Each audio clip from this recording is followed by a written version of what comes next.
Napoléon est inquiet. Il envoie Cambronne, son plus fidèle général, en éclaireur.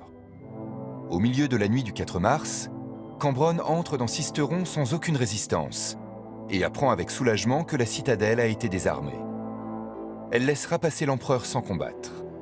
Une décision difficile à comprendre de la part des troupes de l'armée royale.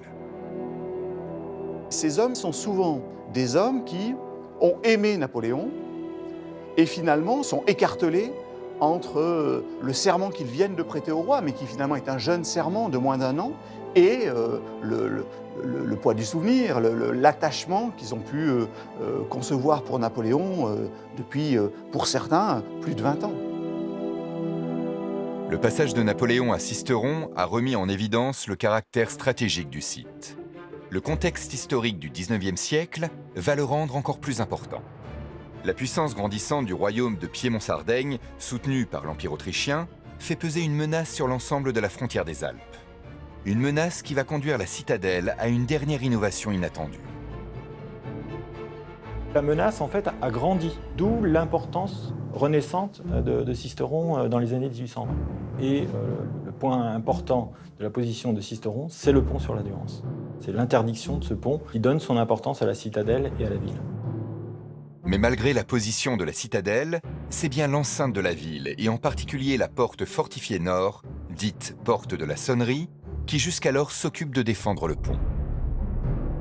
La citadelle n'avait qu'une visibilité lointaine et plongeante sur le pont à distance. C'est-à-dire que, paradoxalement, il n'y avait sur ce front-là que des guetteurs ou des hommes d'armes avec des armes légères, des fusils, qui pouvaient tirer vers le pont, donc à portée inutile. C'était trop loin, trop distant.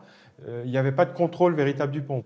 Il n'y a que deux solutions, soit tenir la ville pour tenir le pont, soit trouver un autre dispositif pour tenir le pont sans tenir la ville. Les murailles médiévales de la ville étant totalement obsolètes, les ingénieurs militaires n'ont d'autre choix que d'envisager une liaison depuis la citadelle. Mais comment relier la citadelle au pont situé 100 mètres plus bas? La pique de la falaise semble totalement impraticable. Il aurait fallu faire des escaliers extérieurs compliqués dans des constructions échelonnées sur le rocher. Plusieurs projets ont été proposés, assez étranges, un peu impraticables. En fait, on n'arrive pas à trouver un projet qui réponde à deux problèmes. La liaison entre la citadelle et la porte de la Sonnerie, mais aussi la protection de l'escalier. Parce que l'escalier est sous le feu direct de la hauteur de la Baume qui se trouve de l'autre côté de la Durance. La réponse apportée par les ingénieurs militaires semble improbable. Creuser à travers toute l'arête rocheuse un escalier souterrain qui parte du bastion de la Durance, situé en contrebas de la chapelle, jusqu'aux abords du pont, 60 mètres plus bas. Un dénivelé équivalent au premier étage de la Tour Eiffel. Le creusement d'un escalier souterrain entre la citadelle et la porte de la Sonnerie peut apparaître effectivement comme un travail assez titanesque. Mais en fait, c'est la seule solution qui répond militairement à la question d'un passage protégé qui ne puisse pas être détruit depuis les hauteurs de la Baume. Il y avait suffisamment de largeur et en même temps c'était suffisamment étroit pour qu'on puisse percer des ouvertures de jour pour éclairer cet escalier. C'est vraiment un travail de tunnelier, de pionnier. On a creusé ça en plein roc. Les travaux commencent en 1841 par le point le plus haut. La section du tunnel est de 3 mètres, ce qui implique que peu d'hommes peuvent y travailler en même temps. D'après un rapport de l'époque, la vitesse de progression est à peu près d'1 mètre creusé par 2 hommes tous les 12 jours. À une époque où on travaille encore à la baramine et avec des poudres noires, c'est déjà un petit exploit de creuser ce type d'escalier dans du rocher. C'est plus coûteux en énergie de creuser dans une roche dure, mais on obtient des ouvrages de bien meilleure qualité parce qu'ils tiennent d'eux-mêmes. Il n'y a pas besoin de maçonnerie pour que la voûte tienne toute seule. Le tunnel est finalement achevé en 1844. Il aura nécessité 3 années de travaux. À la même époque, les équipements de la citadelle vont être profondément modifiés. On installe de nouveaux ponts-levis, on modifie des accès comme le voulait Vauban afin de simplifier les déplacements des canons, on crée des baraquements enterrés, des casemates, ainsi que des retranchements afin de mieux protéger les troupes de l'artillerie ennemie. Grâce à ces améliorations, la citadelle peut abriter une garnison de 1200 hommes et résister à un siège d'1 mois. ce qui est tout à fait suffisant pour bloquer l'ennemi le temps qu'une armée de soutien arrive. En 1860, la citadelle est enfin complète et semble à son apogée.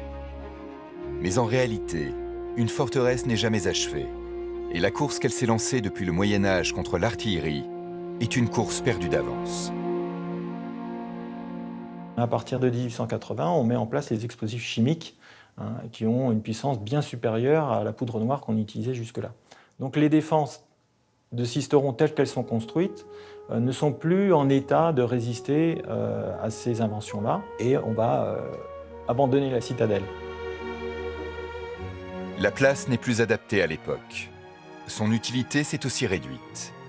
En récupérant le duché de Savoie et le comté de Nice, la France a fait reculer ses frontières. Et Sisteron n'est plus d'une importance stratégique vitale pour le pays.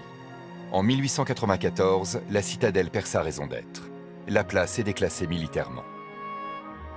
Mais c'est finalement sa grâce et son incroyable fusion avec le rocher qui lui donneront un bout d'éternité.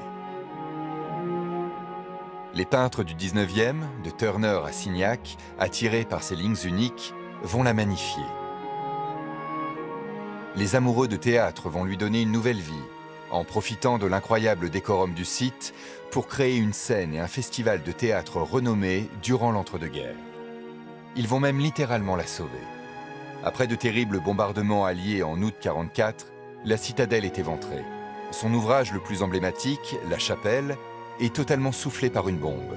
Sa restauration, qui prendra près d'un demi-siècle, ne sera possible que grâce au Festival des Nuits de la Citadelle et ses organisateurs sisteronais, l'association ATM.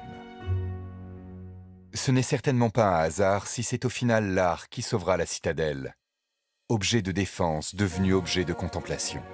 Elle fait partie du paysage de façon séculaire, elle est indissociable du paysage. Quand on arrive à Sisteron, on voit la silhouette avec la chapelle donjon, avec le beffroi, et du côté sud, ces grandes arcades qui supportent la chapelle, qui participent de l'esthétique, les arcades du mur d'enceinte également à gauche. C'est un objet de révérence, enfin de respect et d'admiration de la part des voyageurs, de la part des habitants de la ville. Elle continue d'exister comme monument historique et comme lieu culturel. Survivante des tumultes de l'histoire, la citadelle de Sisteron est une vigie inaltérable, à l'image du promontoire qu'elle occupe depuis tant de siècles. Un lien architectural qui unit le temps des hommes à celui des roches.